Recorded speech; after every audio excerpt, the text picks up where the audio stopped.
Welcome to the Oyster Aero Podcast. I am Jeff Yergi, founder of Oyster Aero. Our guest, who hardly needs an introduction as a legend in the industry, Abdol Moabery of GA Telesis. GA Telesis does it all. Leasing, finance, flight solutions, MRO, engine services, the ecosystem, digital innovation. You guys are in everything. Abdol, how has your summer been? And most importantly, what is your handicap looking like? All right, so summer is going great. I've been on the road since May, so I've only spent about 3 weeks in the United States, most of it on sort of a business development tear with my golf bag in tow. Sure.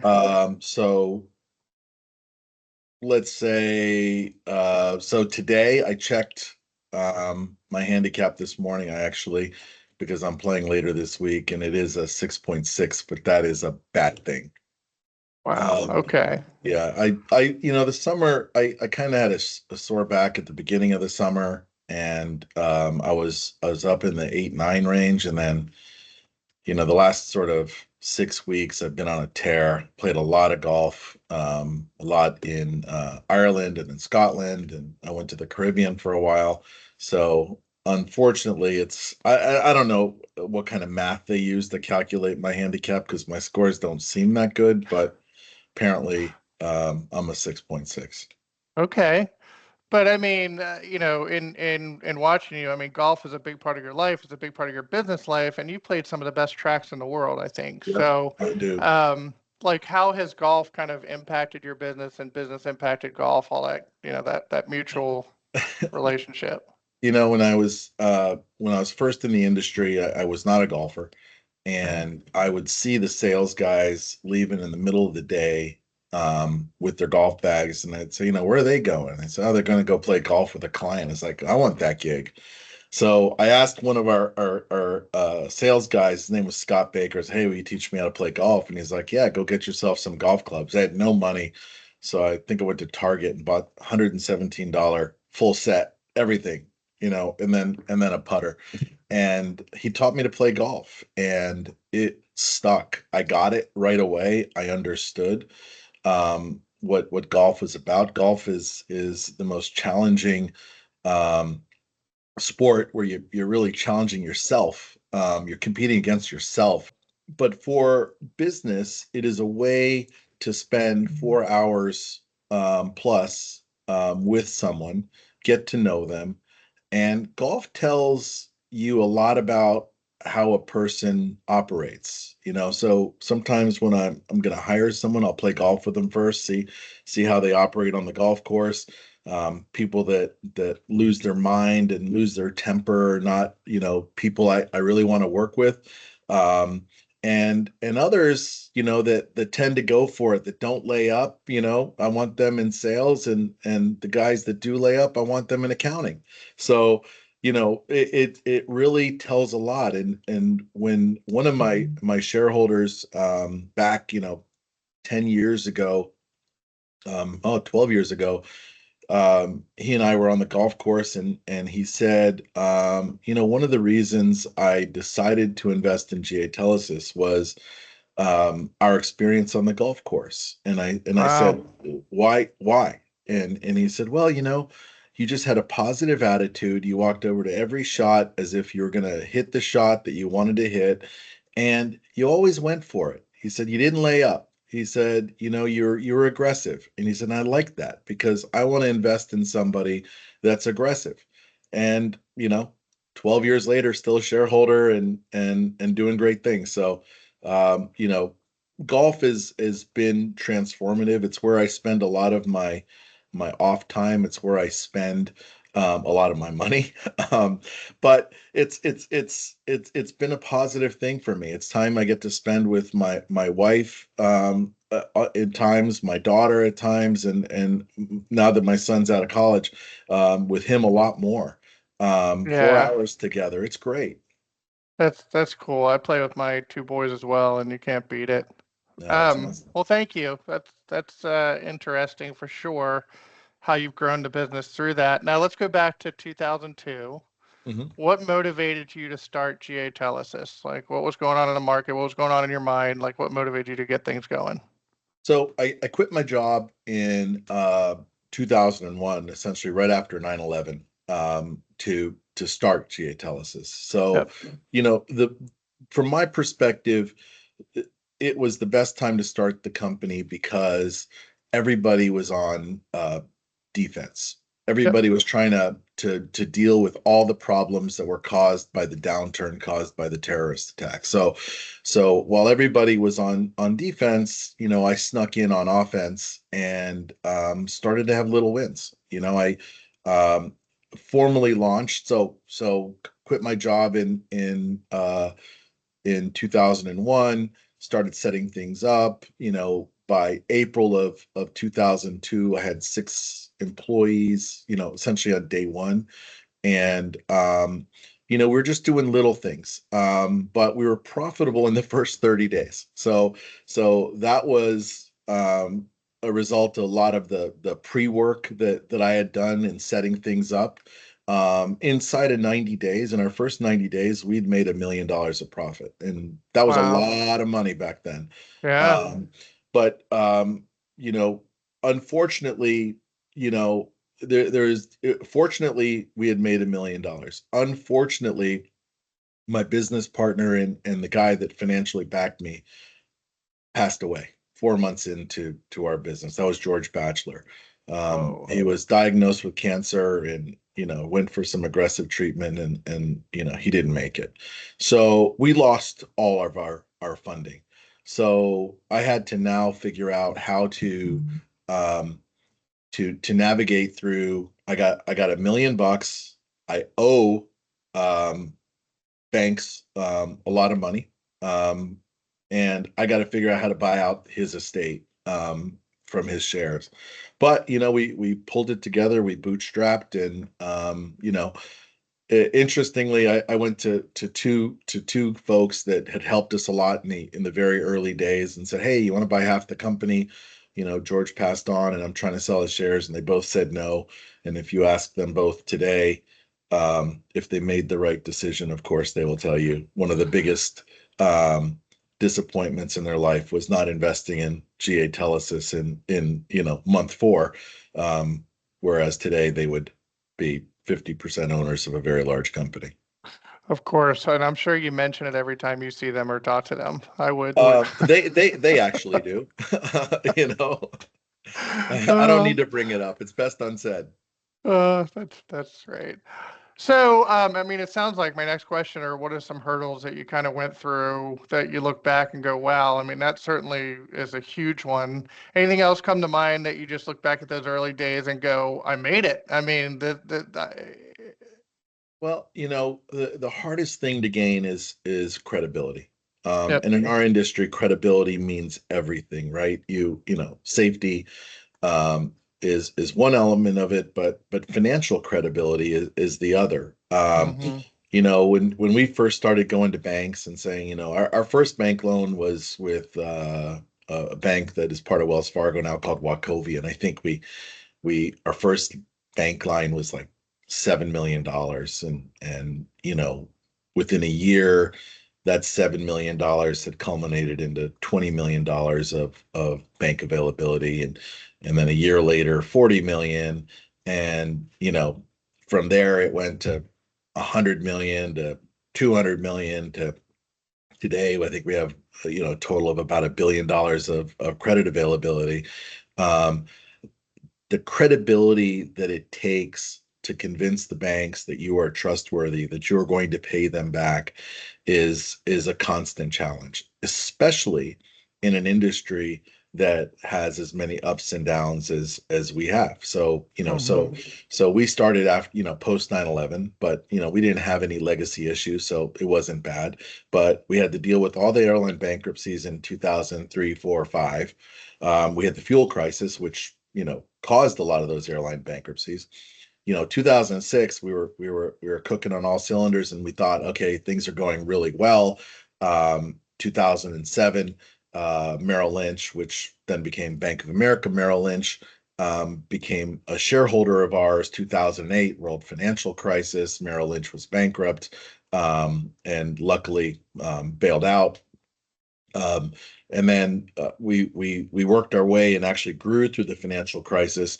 And then 2015 we hit the sort of first set of Russia sanctions. We'd gone long into investing into doing business in Russia, and the sanctions hit, and the airlines in Russia went bankrupt. So we had that setback, and we thought, okay, we're going to come out of this thing stronger. And 2019, we had a record year. First quarter of 2020, we had the biggest quarter in the history of the company. 30 days later, COVID. And COVID, we're a very conservative company accounting wise. We don't take a lot of risk. We like to grow steady.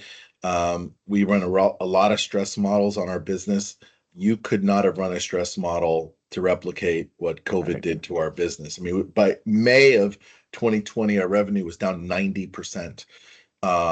And we decided that well, I figured that things would end in August, because it's the flu and no one gets the flu past the summer, in the summertime. Yeah. So this is all going to go away, and it didn't. So again, we've been used to dealing with crisis. Sometimes we're the best when we're at our best, when things are tough. So we worked through it and made it through COVID. We didn't lay off a single employee. We just cut back everything else. And our team being together, what ended up happening was the market started to come back slowly on the passenger side, but exponentially on the cargo side. And we were already pretty big with the cargo airlines, but they essentially reached out to us and said, you guys are the only guys working. You guys are the only guys at the office doing what you do. And I said, well, look, for our businesses that turn wrenches, you can't do that from home. So we're doing that every day. But I decided that the entire company was going to come to work in a safe manner. We did social distancing. We put up all kinds of barriers and barricades and wore masks and took your temperature on the way in the door and did all that stuff. But the end result was, in 2020, notwithstanding the crisis we had, we actually were profitable. And in 21, we had reached I think the 2018 numbers. In 22, we were back to 2019 levels, which was a record for us. 23, we had the largest revenue and income year in the history of the company, and 24 is going to beat that. And I attribute that all to keeping our team together. We didn't have to we didn't have to rebuild anything. All we had to do was essentially take the wind that was in our sails and just go faster. And it's been incredible. Wow. Well, you've built an impressive company, and I always love interacting with the people. Your executives have been great, all the way down to your wrench turners. I mean, it's amazing. So, I guess one thing I've kind of noticed about you when we've ran into each other at trade shows and ISTAT and things like that is, aside from your tremendous business acumen and vision, you seem really approachable. You seem like you are great with, you're grounded and you mentor people, your employees. Like, what keeps you kind of grounded to the industry amidst all this success, basically? Well, it's easy. I never forget where I came from. I was that guy, right? I was the guy that needed to be mentored, right? I mean, look, I go all the way back. I'm an immigrant. I came here as a very young child, and grew up with nothing. And everything I have is a blessing. So, but everything I have, I've worked for. Nothing has. Sorry about that. I should have blocked my phone.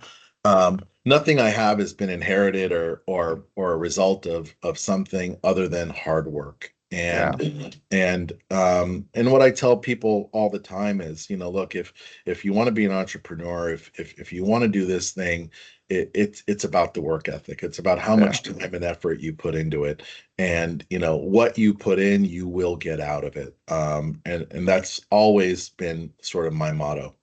Yeah, I mean, I'm feeling that with Oyster Aero as well. I mean, I'm working more than I ever have in my life, but it's so rewarding at the same time. You're in the Yeah. trenches with people, you're getting things done. It's really cool. Um, so I guess a little bit on the market and where things are going. So GA Telesis has accomplished so much. I mean, what's next on the horizon for you? Like, and what's kind of looking good to you at the moment? So, a couple things. We are definitely looking at increasing our MRO capabilities, expanding. We launched into landing gear probably a little over 3 years ago, and that business is just blowing up. I mean, it's the growth, the year on year growth is over 25%. So we're very pleased with that. And continue to grow the landing gear business, increasing our capabilities across more. We added fuel systems to our MRO business, and that's just been also growing exponentially. Increasing our capabilities on the engines. We got our LEAP license in Finland where we overhaul Yep. jet engines. So we're going to incorporate LEAP over the next 24 months, and then hopefully other engine models as well on that side. But I would say the thing that excites me the most and where I spend a lot of my time is in our digital innovation group. So we announced new leadership in our digital innovation group. Essentially, I took one of our best guys who used to run Flight Solutions and asked him to run our dig group. Brought in a new CTO, and the technologies we're creating and the group we've built around them is just it's incredible. The two elements of it. There's a product side and then there's an innovation side. The product side, we are trying to create digital provenance for the industry. It's not something that only GA Telesis will use, but a product that the industry can use to prove back to birth traceability on all parts, both backwards looking and forwards looking. So through a really creative technology that we're able to get a patent on. So we're very excited about that. We should have an MVP somewhere December, January of this year. And it will sort of solidify documentation and provenance of components, for the future. So that's that side. And then within that group, so that's the product side. And on the innovation side, we have a CDXO that's been with us for a few years, and his job has been to create an algorithmic approach to decision making. So it's a group of PhD level data scientists, physicists, finance guys, ops guys, and all they do is work on optimization of data flows. So they're spending a ton of resources in figuring out, how to predict what we do, and essentially taking the essentially, I guess the best way to say it is they're arming our people with the data that they need to make the right decision. So we're Yep. not, we will use NLPs and RPAs, robotic process automation, but for the most part, there's always going to be a human element in that Yeah. because computers can make mistakes. Yep. And we've learned that AI can make stuff up just on the basis of assumptions it makes. So we always have that human element in there, but we're very excited, and that's the wave of the future for us. For sure. I mean, you all are pioneers, and so I can't wait to see what comes out. As a digital guy myself, as somebody that likes technology, I'm really looking forward to seeing what you all roll out. Um, okay, I guess finally, I just wanted to thank you for being here. We really appreciate the time. And what's your next out and about? You've been traveling for a while. You're going to stay home for a little while, or are you heading to the next show, or where are you heading? No, no, I got to go to Tokyo for our board meeting Okay. next week, and then I come back, and then to Istanbul for the ISTAT, as well as our Sure. 10-year anniversary in Istanbul is in September as well. So very excited about getting out there. So I'm going to spend much of September out of the country as well. All right. Well, hopefully we'll run into you somewhere out there on the road. Okay. You got it. Thank you